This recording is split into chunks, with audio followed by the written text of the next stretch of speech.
right, hi seniors. I am just going to talk really quickly today about 3 more issues that modern journalists and modern news media places are facing. And these are all issues that I've already addressed in previous lessons. I just want to give them their own attention today, just in order to make sure that you fully understand how these issues influence all of the other issues in news and journalism today, but also just so that you get a better understanding of what these issues are. So the first one that I want to talk about is low public confidence in the media. So a recent Gallup poll found, it was 2019, found that only 41% of Americans would say that they trust even a little bit that the news, television, and radio report full, accurate, and fair information. So basically that just goes to show that less than half of people living in the United States feel that they can rely on the news for true and accurate information, which just goes to show that there is a huge lack of public trust in news media today, and that just leads to a increase in people questioning the authority of news media, people questioning how they can get their information, and then that in turn leads to an increase of people who are just not informed that are living in the United States because they don't have a reliable way that they feel that they can get information on the issues. So they don't think that they can trust news media, so they're not choosing to read news media or watch news media and get their information that way, but they also are choosing not to kind of do deep research on the issues and find another way to kind of inform themselves because they either aren't interested or don't trust any sources or just don't have the time to commit to that. So because the public doesn't trust the media as a source from which to get their news, it just leads to a couple major issues. One, like I said, is just that the public doesn't trust the media, and so journalists are hurt by that because they don't have people who want to read their information, they don't have people who trust them, they don't have a public that kind of agrees with them. And so that obviously will hurt your business. But on the flip side of that, you also have a public that is just misinformed or completely uninformed because they don't feel like they have a reliable way to be educated on what's going on. And so they're choosing not to be educated. And that is something that we see a lot. There's been less and less voter turnout in recent elections. People have an increase to say that they don't care about what's going on with the government, or they don't trust the government, or they don't want to, give their attention to government issues because of this lack of trust. And so there's just this huge disconnect between public news media and the public today. And because of that disconnect, there's a ton of other issues that come along with it. So that's kind of what low public confidence in the media is about and why it's an issue. It's pretty self-explanatory. Obviously, if you are a business and if you are a reporter and people don't trust you, there's not much that you can do in terms of like getting information out there and in terms of being successful. You have to alter that perception in order to then become successful again in your field. So there's just a lot of pressure right now on journalists in order to figure out how to alter this perception of them in order to regain the public's trust.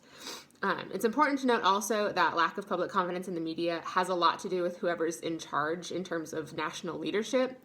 So public confidence in the media tends to fluctuate anyway. Right now it's at an all-time low, which is interesting. It's the lowest it's ever been, but it does tend to fluctuate public interest based on if it's an election year, based on if there's something going on. So right now I would guess that COVID-19 is going to bring about a spike in public reliability on the media, just because more and more people are going to start turning to news to find out information about what's going on.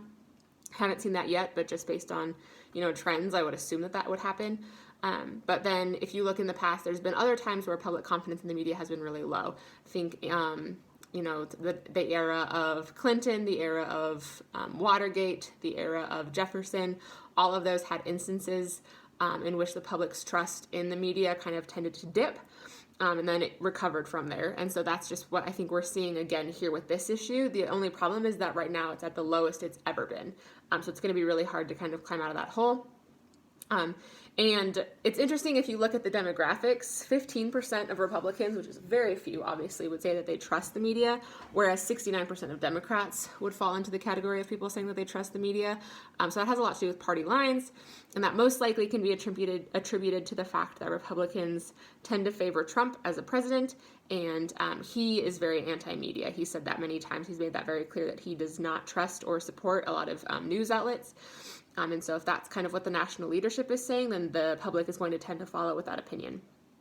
So basically, journalists and news media today are finding themselves in an interesting situation where the public doesn't trust them, and it's their responsibility to kind of address this issue and regain the public's trust. And that's something that puts a lot of pressure on them, and that's a good kind of pressure, I think. I think that's one way that we're going to combat kind of this increase in clickbait and a way to combat information getting out quickly that hasn't been fact-checked or proofread, or that lacks contextual information. I think that because that's leading to low public confidence, we're going to start seeing those issues tend to decline. So that's promising, but it's still an issue that journalists are facing. And that kind of leads us into our next issue, which is just a media attention span and accountability. So the global attention span right now is narrowing, and that's specifically because of the amount of information that is being presented to the public. So when there's a vast amount of topics to cover because of an increase in media accessibility, then news has to always be changing to kind of keep up with that. And what we're seeing is when you present people with a ton of information on something in a short amount of time, they're not going to be able to get a really in-depth understanding of any of those things, because they're only ever going to be able to get a shallow coverage of it when you're trying to get everything out there super, super quickly, and you're not taking the time to provide that kind of in-depth information. So that is another issue that just kind of contributes to all the other issues, is that the media has a short attention span because they're trying to meet public demand, and that is kind of a catch-22, because of that, the public kind of has this demand for immediate information because that's what we've become used to, but then that leads to a mistrust of the information because it's not always proofread and fact-checked, and therefore it's not as reliable. So these issues really go together really well, and they kind of influence each other.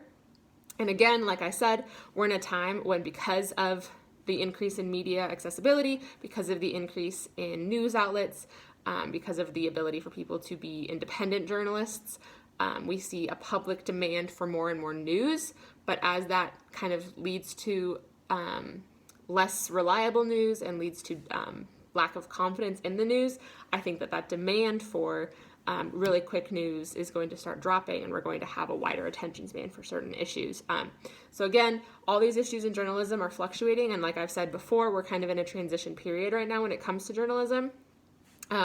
And so when it comes to media attention span, that's a really, really recent issue that's coming because of a rise in technology. And as the public gets more used to technology, as it becomes more integrated into our daily lives, we're going to see our attention spans, because they've decreased so much, start to increase again.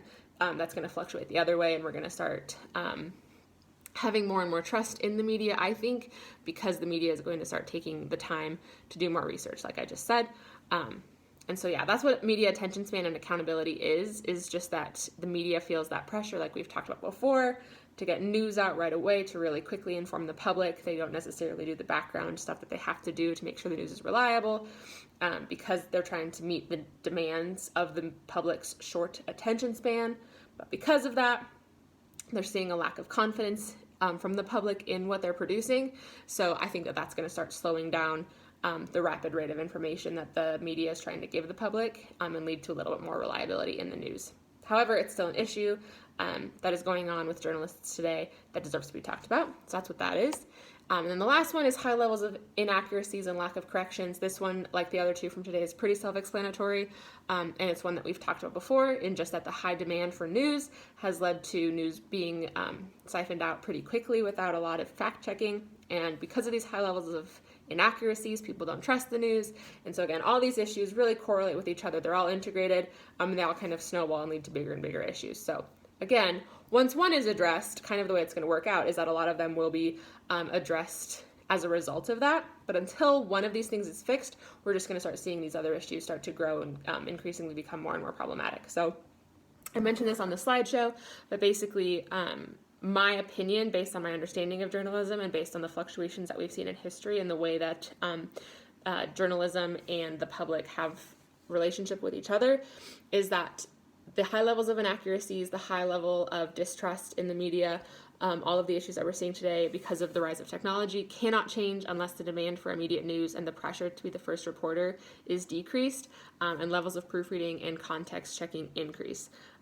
So that's just kind of some of the changes that I think we need to see in order for these issues to be addressed. But right now, these are issues that modern journalists face. Some of these issues are smaller and maybe to a consumer don't seem as big of an issue, because really the biggest way that it affects consumers is just that we have lack of a trust in the media. But it affects people who work in media hugely, because this is their livelihood, this is their business. They need that public confidence. They need to be accurate. They need to be truthful in what they're saying. And I think that this is leading to more and more accountability in those areas. And because it's an election year and because of COVID-19, there's just more and more pressure for journalists to be accurate, to be truthful, to get information out that is correct.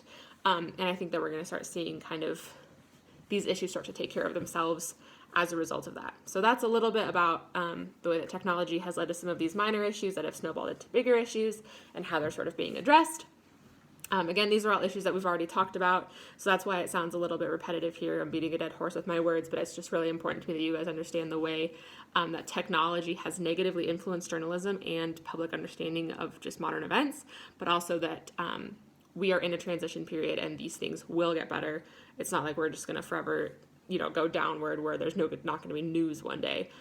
We're in a fluctuation period, we're in a transition period, and I think that as we learn to adapt to what technology means and to what kind of the rise in the internet and the rise in social media and the rise in reliability of technology to bring us our news, we're also going to start seeing a rise in journalists and people who work in news media being able to understand how to conform to the needs of the public without compromising on their values and ethics. So that's just a little bit for today in case you are curious about any of these issues. If you want more information, I have some links attached to the slides.